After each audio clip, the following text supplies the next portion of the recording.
সংসার জীবনে আসার পর প্রত্যেকটা মেয়ের প্রতিদিনের একই চিন্তা আজকে কি রান্না করব, যেটা কিনা বাবার বাড়িতে থাকার সময় ভাবতেও হতো না। So hello everyone, welcome my new blog. আজকে ব্লগটা শুরু করতেছি দুপুর থেকে। তো এখানে আমি 4টা কোয়েল পাখি নিয়েছি, রান্না করব। আর এখানে সিম কেটে নিয়েছি, সিমের একটা ভাজি বানাবো। তো প্রথমে আমি কোয়েল পাখির মধ্যে একটু লবণ আর হলুদ মাখিয়ে নিয়েছি। কোয়েল পাখিগুলো একটু সুন্দর করে তেলের মধ্যে ভেজে নিচ্ছি। কে কে কোয়েল পাখি খেতে পছন্দ করেন অবশ্যই কমেন্টে জানিয়ে যাবেন।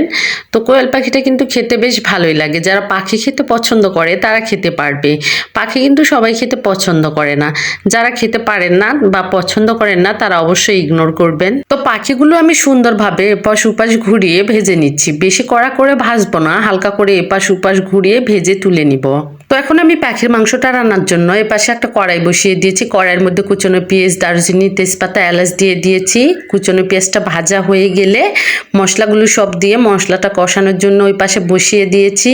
আর এই পাশে আমি সিম ভাজিটাও বসিয়ে দিয়েছি। কুচনো পেঁয়াজ দিয়ে পেঁয়াজটা একটু ভেজে কেটে রাখা সিম আর আলুটা দিয়ে দিয়েছি। আর দিয়ে দিলাম আদা রসুন আর সরিষা বাটা দিয়ে পরিমাণ মতো একটু পানি দিয়ে দিয়েছি। এখন ঢাকনা দিয়ে ঢেকে সুন্দরভাবে সিম ভাজিটা ভেজে নিব। আর এই পাশে আমার মশলাটাও এখন কষানো হয়ে গেছে। আমি এখন কোয়েল পাখিটা দিয়ে দিব।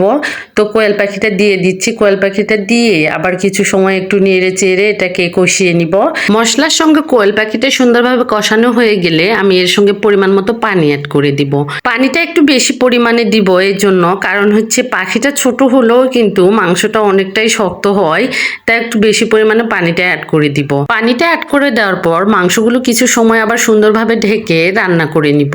আর এই পাশে আমার সিম ভাজিটাও মোটামুটি হয়ে এসছে। সিম ভাজিটাকেও সুন্দরভাবে ভেজে এটাকে নামিয়ে নিব। এভাবে সিম ভাজিটা খেতে কিন্তু অনেক বেশি মজা লাগে। কে কে এভাবে সিম ভাজি খান অবশ্যই কমেন্টে জানিয়ে যাবেন। আর এই পাশে আমার কোয়েল পাখি মাংস রান্নাটাও হয়ে গেছে। উপর থেকে কিছু পরিমাণ একটু ভাজা জিরার গুঁড়া দিয়ে দিলাম।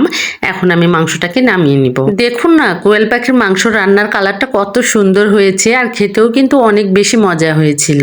তো এই যে রান্না বান্না আমার শেষ হয়ে গেছে। এখন খাওয়ার জন্য প্রান্তর বাবাকে খাবার দিয়ে দিয়েছি। ও খাওয়া দাওয়া করে নিলে তারপর আমিও খাবারটা খেয়ে নিব। তো কে কে কোয়েল পাখির মাংসটা খেয়েছেন অবশ্যই কমেন্টে জানিয়ে যাবেন। তো দুপুরের খাওয়া দাওয়াটা শেষ করার পর মূলত এটা বিকেল বেলা আমার দুষ্টটা সাইকেল চালাচ্ছে। তাকেই সাইকেলটা কিনে দেওয়ার পর থেকে সে সাইকেলটাতেই অনেক বেশি সময় দেয়। আর দুষ্টামিটাও একটু অনেকটাই কমে গেছে বললেই চলে। বাচ্চা কাচ্চা এরকম একা একা রুমের মধ্যে থাকে, কি আর করবে বলেন, শুধু দুষ্টমিটাই করে। তো সাইকেল চালাচ্ছিল। আর এটা মূলত সন্ধ্যার দিকে আমি পায়েস আর পরোটা বানিয়েছিলাম। আমার দুষ্টটা পরোটা খেতে অনেক বেশি পছন্দ করে, ওকে খাইয়ে দিচ্ছিলাম। আর আজকে ভিডিওটা এখানেই শেষ করব। সবাই ভালো থাকবেন। ভিডিওটার কোথাও কোনো অংশ যদি ভালো লেগে থাকে অবশ্যই লাইক কমেন্ট দিয়ে পাশে থাকবেন। Tata, bye bye.